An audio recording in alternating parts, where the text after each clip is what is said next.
Hey, it's Hunt. You found Hunt on Saints. We're talking black and gold football. Do us a favor. Hit the like button, share your comments below, and hit that subscription button so you can get all of our content. Enjoy. I did want to play Derek Carr's post-game yesterday talking about Michael Thomas, who was going nuts on Twitter yesterday. So this is what Derek Carr had to say about the continued Twitter interaction and Michael Thomas being really critical of Derek Carr on social media week after week. Your reaction?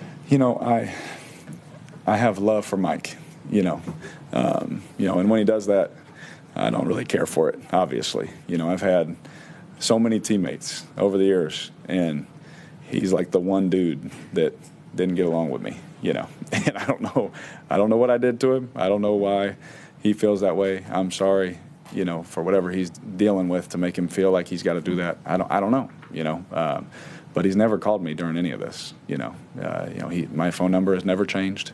I've in fact called him on different occasions. Just to try. And sometimes you can try as hard as you want, and it just doesn't work out, and that's okay. So I don't know why he feels any type of way. I didn't see it. I won't see it because I always ignore everything, good and bad. I try to ignore everything.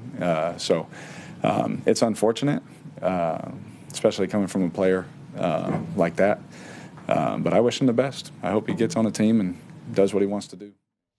So that's Derek Carr taking the high road. If you missed it, Michael Thomas went nuts on Twitter after Derek Carr threw the ball that got Olave hit and knocked out of the game on a scary collision there.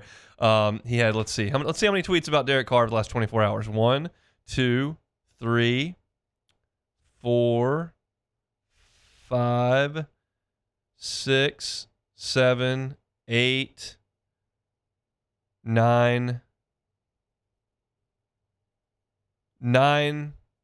tweets.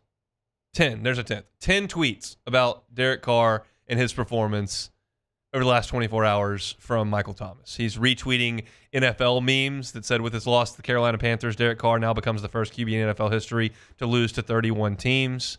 And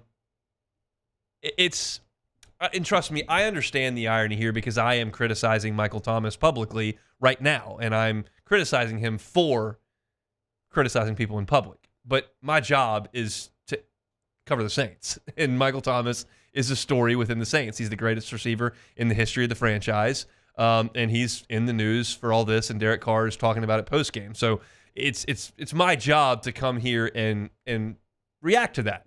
It's not in his job description to call out the Saints training staff on Twitter and call out the head coach on Twitter and berate the quarterback on Twitter and to go after people and send nasty DMs to people. But he continues to do it.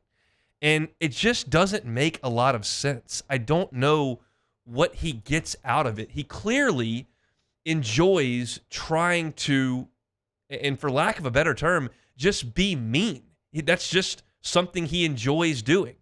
And it, to me, feels so childish for him to continue this. And you hear Derek Carr going, he's never called me, and we don't get along. I've called him, but he doesn't care. It's not about handling it the proper way. It's just about trying to make Michael Thomas look good and everybody else look bad.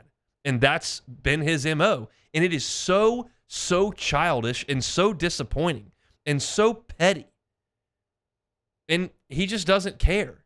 And he's got a ton of money, and he'll be fine. But I think there's probably a reason why he's not on a team. Because you don't want to bring this into your locker room. It could be toxic. It's just a bad look. And it just kept coming. It wasn't like one subtweet. It just kept coming and kept. He said Derek Carr needed his ass whooped because he made it a bad throw? Huh? You think he's trying to get Chris Olave hurt? It's just crazy to me.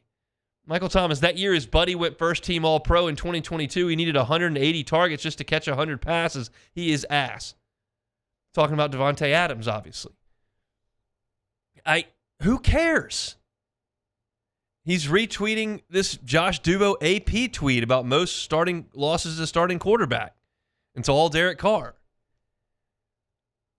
It's just so disappointing that somebody that's a grown man behaves like that on social media. It's just straight out of the playbook of a 13-year-old girl. And it's not like it happens once. It happens all the time. And it's not just Derek Carr, like I mentioned. He tweets about the training staff and tweets about the coach. It just never seems to end. And it's just disappointing that somebody that to me is such an important player in Saints history. I realize the Saints didn't win a championship while he was the number one wide receiver, but he is the best wide receiver the Saints have ever had. And you would like for that guy to be celebrated over the course of time if he comes back, when he comes back, and all that kind of stuff. And I can't celebrate this guy. He's a jerk. That's just as plainly as I can see it. And again, I understand the irony that comes in me criticizing him and calling him a name there when I'm just criticizing him for doing the same thing.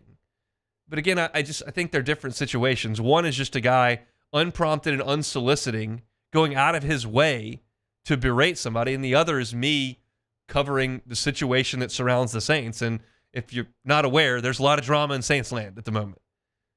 Got embattled head coach that's been fired now, quarterback that's struggling, and a team that's lost 7 in a row. And there's a lot of storylines that kind of layer this whole thing. And this is one that just seems so avoidable. But, Michael Thomas isn't interested in burying the hatchet with Derek Carr via phone call. He's interested in playing up drama on Twitter. That's just what he does. So that's a bit of a bummer there. Apparently, based on the tweets that I am seeing, Darren Rizzi's press conference has been a lot. He's full of energy, fired up. So we're not going to go feel sorry for ourselves. And it feels like there's probably going to be a shot of life into that Saints facility. That's just tough on players, college players or professional players, when you feel like your coach is toast. And to have that gone, now there is no uncertainty there. And then have a guy with the passion and energy level that Rizzi has come in and kind of shake things up a little bit. Not dissimilar to Ed Ogeron coming in and taking over for Les Miles. Sometimes you just need a shot of life. And it sounds like Darren Rizzi has done that in his press conference today. We'll certainly have some sound tomorrow. Matt will have some sound later on his show, but best I can tell, he may not even be done talking yet. So we certainly won't have any sound here on our show, but it sounds like things are quite spirited in the Darren Rizzi press conference. Hey, it's on. Thanks for watching Hunt on Saints. Before you leave, help us out a little bit. Hit that like button, leave your comments in the section below, and hit that subscribe button so you get all our content right here from Hunt on Saints. We'll see you next time.